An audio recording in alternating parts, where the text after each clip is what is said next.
ਦੱਸੋ ਕਿਹੜੀ ਅੱਜ ਸਵੇਰੇ ਐਨਆਈ ਦੀ ਮੀਟਿੰਗ ਹੋਈ। ਹਾਂਜੀ, ਵਾਹਿਗੁਰੂ ਜੀ ਕਾ ਖਾਲਸਾ, ਵਾਹਿਗੁਰੂ ਜੀ ਕੀ ਫਤਿਹ। ਸੋ ਅੱਜ ਜਦੋਂ ਸਵੇਰੇ अर्ਲੀ ਮਾਰਨਿੰਗ ਤਕਰੀਬਨ 5:08 ਦੇ ਉੱਤੇ ਐਨਆਈਏ ਦੀ ਟੀਮ ਦੇ ਵੱਲੋਂ ਤੇ ਕੁਝ ਪੰਜਾਬ ਪੁਲਿਸ ਦੀ ਜੋ ਉਹਨਾਂ ਦੇ ਪ੍ਰੋਟੋਕਾਲ ਹੈ ਉਹਨਾਂ ਦੇ ਵੱਲੋਂ ਅੱਜ ਮੇਰੇ ਘਰੇ ਰੇਡ ਕੀਤੀ ਗਈ ਹੈ। ਸੋ ਇਹ ਰੇਡ ਤਕਰੀਬਨ ਇਨਵੈਸਟੀਗੇਸ਼ਨ ਉਹਨਾਂ ਦੀ 5 ਘੰਟੇ ਤਕਰੀਬਨ ਚੱਲੀ ਹੈ ਔਰ ਆਈ ਥਿੰਕ 9:30-10 ਵਜੇ ਦੇ ਕਰੀਬ ਉਹਨਾਂ ਨੇ ਕੰਕਲੂਡ ਕੀਤੀ ਹੈ ਔਰ ਕੰਕਲੂਡ ਕਰਨ ਦੇ ਦੌਰਾਨ 5 ਘੰਟੇ ਦੇ ਦੌਰਾਨ ਉਹਨਾਂ ਨੇ ਆਫਿਸ ਦੇ ਵਿਚਕਾਰ ਵੀ ਵਿਜ਼ਿਟ ਕੀਤੀ ਹੈ ਔਰ ਆਫਿਸ ਦੇ ਵਿਚਕਾਰ ਵੀ ਡਾਕੂਮੈਂਟੇਸ਼ਨ ਚੈੱਕ ਕੀਤੀ ਹੈ ਔਰ ਕੁਝ ਦਸਤਾਵੇਜ਼ ਨੇ ਉਹ ਜਿਹੜੇ ਉਹ ਨਾਲ ਲੈ ਕੇ ਗਏ ਨੇ। ਸਵਾਲ ਜਵਾਬ ਕੁਝ ਕਿਸ ਤਰੀਕੇ ਦੇ ਪੁੱਛੇ ਗਏ? ਦੇਖੋ, ਬੇਸਿਕਲੀ ਉਹਨਾਂ ਦਾ ਸਵਾਲ ਜਵਾਬ ਸੀਗੇ ਵੀ ਕੋਈ ਖਾਲਸਾ ਏਡ ਕੋਈ ਐਂਟੀ ਨੈਸ਼ਨਲ ਐਕਟੀਵਿਟੀਜ਼ ਤਾਂ ਨਹੀਂ ਕਰ ਰਹੀ। ਸੋ ਮੈਂ ਜਦੋਂ ਸਵੇਰੇ अर्ਲੀ ਮਾਰਨਿੰਗ ਉਹਨਾਂ ਨੇ ਘਰੇ ਐਂਟਰ ਕੀਤਾ ਤਾਂ ਓਬਵੀਅਸ ਜੀ ਗੱਲ ਹੈ ਕਿ 5 ਵਜੇ ਅਸੀਂ ਸੋ ਰਹੇ ਸੀ ਕਿਉਂਕਿ ਰਾਤ ਨੂੰ ਮੈਂ 1-2 ਵੱਜ ਰਹੇ ਨੇ ਕਿਉਂਕਿ ਅੱਜ ਪੰਜਾਬ ਦੇ ਵਿਚਕਾਰ ਅਤੇ ਹਰਿਆਣੇ ਦੇ ਵਿਚਕਾਰ ਜੋ ਹੜ੍ਹਾਂ ਦੀ ਸਿਚੁਏਸ਼ਨ ਹੈ ਉਸਦੇ ਕਰਕੇ ਅਸੀਂ ਬਹੁਤ ਬਿਜ਼ੀ ਚੱਲ ਰਹੇ ਹਾਂ ਔਰ ਸਾਰਿਆਂ ਨੂੰ ਇਹ ਭਲੀ ਭਾਂਤੀ ਸਾਰੇ ਜਾਣੂ ਨੇ ਇਸ ਗੱਲ ਤੋਂ। ਪਰ ਮਤਲਬ 5 ਵਜੇ ਉਹਨਾਂ ਦਾ ਪਹੁੰਚਣਾ ਔਰ ਉਸ ਤੋਂ ਬਾਅਦ ਇਸ ਟਾਈਮ ਦੇ ਉੱਤੇ ਪਹੁੰਚਣਾ ਜਦੋਂ ਸਾਰੀ ਟੀਮਾਂ ਸਾਡੀਆਂ ਮਤਲਬ ਕਿੰਨੇ ਸੈਂਕੜੇ ਵੋਲੰਟੀਅਰ ਸਾਡੇ ਇਸ ਟਾਈਮ ਗਰਾਊਂਡ ਜ਼ੀਰੋ ਦੇ ਉੱਤੇ ਲੱਗੇ ਹੋਏ ਨੇ ਅਤੇ ਕੁਐਸਚਨ ਇਹ ਸੀਗਾ ਕਿ ਤੁਸੀਂ ਐਂਟੀ ਨੈਸ਼ਨਲ ਐਕਟੀਵਿਟੀਜ਼ ਤਾਂ ਨਹੀਂ ਕਰ ਰਹੇ ਜਾਂ ਤੁਹਾਨੂੰ ਫੰਡਿੰਗ ਕਿੱਥੋਂ ਆਉਂਦੀ ਹੈ ਜਾਂ ਤੁਹਾਡਾ ਰਿਕਾਰਡ ਕੀਪਿੰਗ ਕਿਵੇਂ ਹੈ। ਸੋ ਇਸ ਦੇ ਆਲੇ ਦੁਆਲੇ ਤੁਹਾਡੀ ਟੀਮਸ ਕੌਣ ਨੇ, ਤੁਹਾਡੇ ਨਾਲ ਕੌਣ ਜੁੜੇ ਹੋਏ ਨੇ ਲੋਕ, ਕਿਹੜੇ ਤੁਹਾਨੂੰ ਮੇਨ ਜਿਹੜੇ ਤੁਹਾਡੇ ਮੇਜਰ ਜਿਹੜੇ ਡੋਨਰਸ ਨੇ ਉਹ ਕੌਣ ਨੇ। ਸੋ ਅਸੀਂ ਓਬਵੀਅਸਲੀ ਅਸੀਂ ਵੈਸੇ ਹੀ ਸੰਗਤ ਨੂੰ ਟਾਈਮ ਟੂ ਟਾਈਮ ਹਰ ਇੱਕ ਗੱਲ ਦਾ ਜਿਹੜਾ ਟਰਾਂਸਪੇਰੈਂਸੀ ਰੱਖਦੇ ਹਾਂ, ਬਿਲਕੁਲ ਬਲੈਕ ਐਂਡ ਵਾਈਟ ਚੱਲਦੇ ਹਾਂ। ਪਰ ਜੋ ਵੀ ਉਹਨਾਂ ਦੇ ਕੁਐਰੀ ਸੀਗੀਆਂ ਮੈਂ ਹਰ ਇੱਕ ਜੋ ਜਵਾਬ ਮੇਰੇ ਕੋਲ ਸੀਗੇ ਮੈਂ ਸਾਰੇ ਜਵਾਬ ਦਿੱਤੇ ਨੇ ਅਤੇ ਪਰ ਫਿਰ ਵੀ ਉਹਨਾਂ ਨੇ ਮੈਨੂੰ ਕੀ ਕਹਿੰਦੇ ਨੇ 3 ਤਰੀਕ ਪਰਸੋਂ ਨੂੰ ਜਿਹੜਾ ਕਿ ਐਨਆਈਏ ਦੇ ਆਫਿਸ ਦਿੱਲੀ ਦੇ ਵਿਚਕਾਰ ਬੁਲਾਇਆ ਗਿਆ। ਇਹ ਜਿਹੜੇ ਸਵਾਲ ਸੀਗੇ ਤੁਹਾਡੇ ਪਰਸਨਲ ਰਿਲੇਟਡ ਜ਼ਿਆਦਾ ਸੀਗੇ ਖਾਲਸਾ ਏਡ ਨਾਲ ਜ਼ਿਆਦਾ ਕਿੱਥੋਂ? ਨਹੀਂ, ਮੈਂ ਅਮਰਪ੍ਰੀਤ ਇਕੱਲਾ ਤਾਂ ਹੈ ਹੀ ਨਹੀਂ ਜਿਹਨਾਂ ਨੇ ਪੁੱਛ ਜੇ ਅੱਜ ਖਾਲਸਾ ਏਡ ਇੰਡੀਆ ਦੇ ਵਿਚਕਾਰ ਚੱਲ ਰਹੀ ਹੈ। ਸੋ ਮੇਰਾ ਮਤਲਬ ਪੂਰੀ ਲਾਈਫ ਹੀ ਖਾਲਸਾ ਏਡ ਨੂੰ ਡੈਡੀਕੇਟਿਡ ਆ। ਸੋ ਮੈਂ ਪ੍ਰੋਫੈਸ਼ਨਲੀ ਪਾਇਲਟ ਹਾਂ ਬਟ ਮੈਂ ਸਾਰਿਆਂ ਨੂੰ ਪਬਲਿਕਲੀ ਔਰ ਮੀਡੀਆ ਦੇ ਉੱਤੇ ਵੀ ਬਹੁਤ ਵਾਰ ਇੰਟਰਵਿਊਜ਼ ਕੀਤੀਆਂ ਕਿ ਮੈਂ ਫੁੱਲ ਟਾਈਮ ਅਗਰ ਖਾਲਸਾ ਏਡ ਨੂੰ ਡਿਵੈਲਪ ਕਰ ਰਹੇ ਹਾਂ ਔਰ ਇਸ ਨੂੰ ਗਰੋ ਕਰ ਰਹੇ ਹਾਂ। ਸੋ ਫਰੋਮ ਦਾ 2014 ਅਸੀਂ ਇਸ ਚੀਜ਼ ਨੂੰ ਖਾਲਸਾ ਏਡ ਨੂੰ ਡਿਵੈਲਪ ਹੀ ਕੀਤਾ ਔਰ ਅੱਜ ਅਗਰ ਲੋਕਾਂ ਦੇ ਵਿਚਕਾਰ ਉਹ ਪਹਿਚਾਣ ਬਣੀ ਹੈ। ਸੋ ਇਸ 'ਚ ਅਮਰਪ੍ਰੀਤ ਇੰਡੀਵਿਜੂਅਲ ਲੈਵਲ 'ਤੇ ਕੁਛ ਨਹੀਂ ਹੈ। ਜੇ ਫੰਡਿੰਗ ਨੂੰ ਲੈ ਕੇ ਸਵਾਲ ਹੈ, ਅਮਰਪ੍ਰੀਤ ਨੂੰ ਤਾਂ ਕੋਈ ਨਹੀਂ ਫੰਡਿੰਗ ਕਰ ਰਿਹਾ।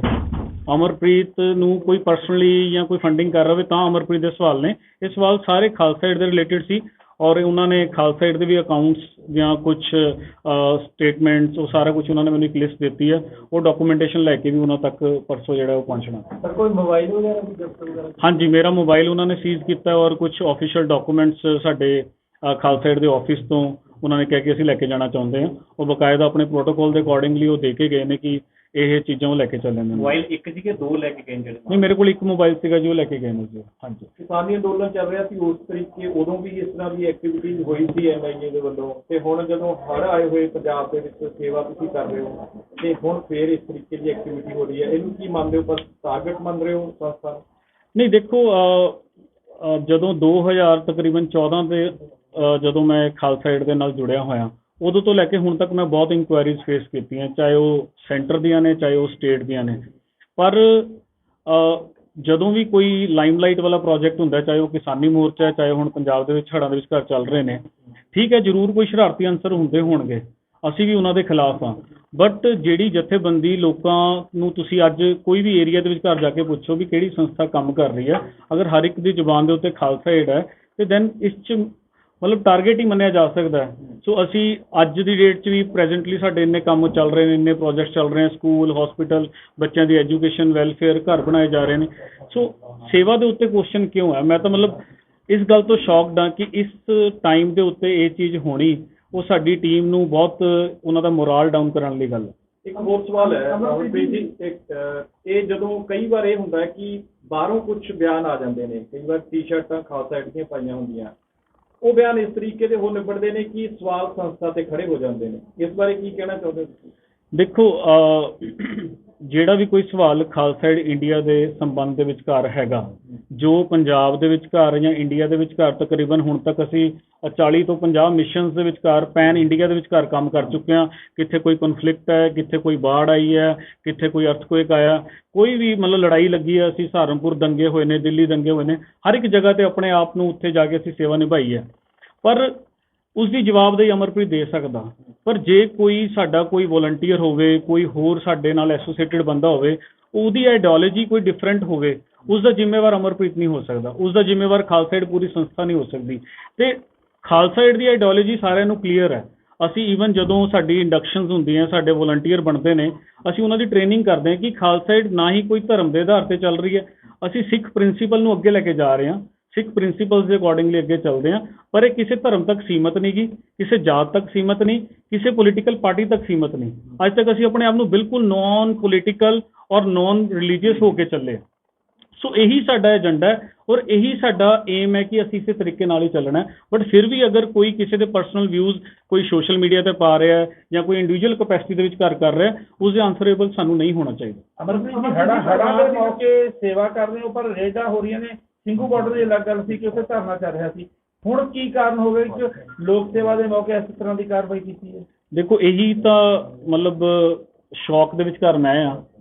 ਅੱਜ ਕੁਦਰਤੀ ਮੇਰਾ ਜਨਮ ਦਿਨ ਵਾਲਾ ਦਿਨ ਹੈ, ਠੀਕ ਹੈ। ਮੇਰੇ ਘਰੇ ਸਵੇਰੇ ਆ ਕੇ ਇੱਕਦਮ ਨੌਕ ਕੀਤਾ। ਪਹਿਲਾਂ ਤਾਂ ਮੈਂ ਇਹੀ ਸਰਪ੍ਰਾਈਜ਼ ਸੀਗਾ ਕਿ ਸ਼ਾਇਦ ਕੋਈ ਮੇਰੇ ਦੋਸਤ ਮਿੱਤਰ ਸਰਪ੍ਰਾਈਜ਼ ਦੇਣ ਆਇਆ, ਬਟ ਜਦੋਂ ਮੈਂ ਦਰਵਾਜ਼ਾ ਖੋਲ੍ਹ ਕੇ ਦੇਖਿਆ ਤਾਂ 15-16 ਜਣੇ ਪੁਲਿਸ ਵਾਲੇ ਨਾਲ NIA ਦੇ ਸਟਾਫ ਸਾਰੇ ਰੇਡ ਮਾਰਨ ਆਏ ਔਰ ਹੱਥਕੜੀਆਂ ਫੜੀਆਂ ਹੋਈਆਂ ਜਿਵੇਂ ਅਸੀਂ ਕੋਈ ਕ੍ਰਾਈਮ ਕਰ ਰਹੇ ਹਾਂ ਔਰ ਇਦਾਂ ਦੀ ਕੁਐਸਚਨਿੰਗ ਆ ਕੇ ਉਹਨਾਂ ਨੇ ਪੁੱਛੀ। ਸੋ ਇਹ ਹਰਟ ਕਰਦੀਆਂ ਸਾਨੂੰ ਚੀਜ਼ਾਂ ਕਿ ਸਾਡੇ ਵਰਗਾ ਯੂਥ, ਸਾਡੇ ਵਰਗੇ ਹੋਰ ਨਾਲ ਹਜ਼ਾਰਾਂ ਵੋਲੰਟੀਅਰ ਜੁੜੇ ਨੇ। ਪੰਜਾਬ ਦੇ ਵਿੱਚ ਘਰ ਵੀ ਅਗਰ ਮੈਂ ਕਰਾਂ ਕਿ 10-20 ਹਜ਼ਾਰ ਵੋਲੰਟੀਅਰ ਸਾਡੇ ਕੋਲੇ ਮਤਲਬ ਨਾਲ ਜੁੜਿਆ ਹੋਇਆ। ਅਗਰ ਤੁਸੀਂ ਇਸ ਤਰੀਕੇ ਨਾਲ ਉਹਨਾਂ ਦਾ ਮੋਰਲ ਡਾਊਨ ਕਰਨਾ ਹੈ ਕਿ ਉਹ ਆਪਣੀ ਸਮਾਜ ਦੀ ਸੇਵਾ ਹੀ ਨਾ ਕਰ ਸਕਣ ਜਾਂ ਉਹ ਇੰਨੇ ਕੁ ਡਰ ਜਾਣ ਕਿ ਦਹਿਸ਼ਤ ਫੈਲ ਜੇ ਉਹਨਾਂ ਦੇ ਵਿਚਕਾਰ। ਅੱਜ ਸਵੇਰ ਦੇ ਸਾਰੇ ਵੋਲੰਟੀਅਰਸ ਦੀਆਂ ਮੈਨੂੰ ਟਰਾਈ ਕਰ ਰਹੇ ਨੇ ਫੋਨ ਕਰਨ ਦੀ, ਮੇਰੇ ਤੱਕ ਰੀਚ ਆਊਟ ਕਰ ਰਹੇ ਨੇ, ਨਾਲ ਦੇ ਮਿੱਤਰਾਂ ਨੂੰ ਫੋਨ ਕਰ ਰਹੇ ਕਿ ਇਹ ਹੋ ਕੀ ਰਿਹਾ। ਇੱਕ ਪਾਸੇ ਸਾਡੇ ਮਿਸ਼ਨ ਚੱਲ ਰਹੇ, ਅੱਜ ਵੀ ਪੰਜਾਬ ਹਰਿਆਣੇ ਵਿਚਕਾਰ ਸਾਡੇ 18 ਤੋਂ 20 ਲੋਕੇਸ਼ਨਸ ਦੇ ਉੱਤੇ ਪ੍ਰੋਜੈਕਟ ਚੱਲ ਰਹੇ, ਅਲੱਗ-ਅਲੱਗ ਜ਼ਿਲ੍ਹਿਆਂ 'ਚ ਕੰਮ ਚੱਲ ਰਹੇ। ਔਰ ਜਿਹੜਾ ਸਵਾਲ ਤੁਸੀਂ ਕੀਤਾ, ਅਸੀਂ ਆਪ ਸ਼ੌਕਡ ਹਾਂ ਭਾਈ ਸਾਹਿਬ ਇਸ ਤੋਂ। ਸਾਨੂੰ ਆਪ ਹੀ ਨਹੀਂ ਸਮਝ ਆ ਰਿਹਾ ਕਿ ਹੋ ਕੀ ਰਿਹਾ ਸਾਡੇ ਨਾਲ। ਅਮਰਪ੍ਰੀਤ ਜੀ, ਪਰਿਵਾਰ ਨੂੰ ਰਵੀ ਅਗਜੀਤ ਸਿੰਘ ਦੀ ਗੱਲ ਕੀਤੀ ਆ, ਉਹਨਾਂ ਨੂੰ ਤੁਸੀਂ ਜਾਣਕਾਰੀ ਸਾਂਝੀ ਕੀਤੀ ਹੈ, ਉਹਨਾਂ ਨੂੰ ਤੁਹਾਡੇ ਨਾਲ ਗੱਲਬਾਤ ਹੋਈ ਹੈ, ਉਹਨਾਂ ਨੇ ਕੀ ਕਿਹਾ ਤੁਹਾਨੂੰ? ਨਹੀਂ, ਮੇਰੀ ਹਜੇ ਤੱਕ ਮੇਰੇ ਕੋਲ ਮੇਰਾ ਫੋਨ ਹੀ ਨਹੀਂ ਹੈਗਾ ਜੀ, ਸੋ ਇਸ ਕਰਕੇ ਮੈਂ ਹਜੇ ਤੱਕ ਤਾਂ ਮਤਲਬ ਉਸ ਸ਼ੌਕ ਦੇ ਵਿਚਕਾਰ ਸੀ। ਪਹਿਲਾਂ ਵੀ ਮੀਡੀਆ ਵਾਲੇ ਗੁਰਪ੍ਰੀਤ ਸਿੰਘ ਨਾਲ ਹੋਰ ਸਾਡੇ ਸਟਾਫ ਨਾਲ ਕੰਟੈਕਟ ਕਰਨ ਦੀ ਕੋਸ਼ਿਸ਼ ਕਰ ਰਹੇ ਸੀ। ਸੋ ਮੈਂ ਪਰਸਨਲੀ ਇਸ ਚੀਜ਼ ਨੂੰ ਪਹਿਲਾਂ ਐਡਰੈਸ ਕਰਨਾ ਚਾਹੁੰਦਾ ਸੀ ਕਿ ਸਾਡੇ ਨਾਲ ਹੋਇਆ ਕੀ ਹੈ, ਕਿਉਂਕਿ ਹਰ ਇੱਕ ਦੇ ਫੋਨ ਕਾਲ ਸਟਾਫ ਨੂੰ, ਵੋਲੰਟੀਅਰਸ ਨੂੰ, ਹਰ ਇੱਕ ਸਟਾਫ ਵੀ ਈਵਨ ਹੁਣ ਸਾਡੇ ਕੋਲ ਇੰਨੀਆਂ ਕੁੜੀਆਂ ਕੰਮ ਕਰਦੀਆਂ, ਬੱਚੇ ਕੰਮ ਕਰਦੇ ਨੇ। ਸੋ ਜਿਹੜੇ ਵੋਲੰਟੀਅਰ ਕਰਨ ਲਈ ਪਰਿਵਾਰ ਆਉਂਦੇ ਨੇ, ਬੱਚੇ ਆਉਂਦੇ ਨੇ, ਅਸੀਂ ਉਹਨਾਂ ਦੇ ਮਨ 'ਚ ਦਹਿਸ਼ਤ ਨਹੀਂ ਫੈਲਾਉਣਾ ਚਾਹੁੰਦੇ। ਉਹਨਾਂ ਨੂੰ ਇਹ ਨਹੀਂ ਡਰ ਮਹਿਸੂਸ ਹੋਣਾ ਚਾਹੀਦਾ ਕਿ ਉਹ ਕਿਸੇ ਇਹੋ ਜਿਹੀ ਆਰਗੇਨਾਈਜੇਸ਼ਨ ਨਾਲ ਜੁੜੇ ਨੇ ਜਿੱਥੇ ਕਿ ਸਹੀ ਕੰਮ ਨਹੀਂ ਹੋ ਰਿਹਾ। ਸੋ ਇਸ ਕਰਕੇ ਸਭ ਤੋਂ ਪਹਿਲਾਂ ਪਹਿਲ ਦੇ ਆਧਾਰ ਤੇ ਅਸੀਂ ਇਹ ਸੋਚਿਆ ਕਿ ਪਹਿਲਾਂ ਪ੍ਰੈਸ ਕਾਨਫਰੰਸ ਕੀਤੀ ਜਾਵੇ। ਤੁਹਾਨੂੰ ਹੋਏ ਕਿ ਪਰਿਵਾਰਕ ਮੈਂਬਰਾਂ ਨੂੰ ਸਵਾਲ ਜਵਾਬ ਕੀਤਾ ਉਹਨਾਂ ਨਹੀਂ, ਬਿਲਕੁਲ ਜੀ, ਉਹਨਾਂ ਦਾ ਜੋ ਉਹਨਾਂ ਦਾ ਪ੍ਰੋਟੋਕਾਲ ਸੀ ਜਾਂ ਜੋ ਉਹਨਾਂ ਦਾ ਪ੍ਰੋਸੀਜਰ ਹੁੰਦਾ, ਕਿਉਂਕਿ ਮੈਂ ਪਹਿਲਾਂ ਵੀ ਇਹ ਗੱਲ ਦੱਸੀ ਹੈ ਕਿ ਬਹੁਤ ਇਨਕੁਆਇਰੀਜ਼ ਹੋਈਆਂ, ਹਰ ਵਾਰ ਅਸੀਂ ਕੋਆਪਰੇਟ ਕੀਤਾ ਕਿ ਤੁਸੀਂ ਸਾਨੂੰ ਸੱਦੋ, ਅਸੀਂ ਤੁਹਾਡੇ ਕੋਲ ਆਵਾਂਗੇ। ਕਿਸਾਨੀ ਮੋਰਚੇ ਵੇਲੇ ਵੀ ਇਹ ਗੱਲ ਹੋਈ ਹੈ ਕਿ ਸਾਨੂੰ NIA ਦੇ ਨੋਟਿਸਿਸ ਦਿੱਤੇ ਗਏ, ਮੈਨੂੰ ਦਿੱਤਾ, ਗੁਰਪ੍ਰੀਤ ਨੂੰ ਆਇਆ, ਸਾਡੇ ਹੋਰ ਬੰਦਿਆਂ ਨੂੰ ਆਇਆ ਔਰ ਸਾਡੇ ਬੰਦੇ ਉੱਥੇ ਗਏ ਵੀ।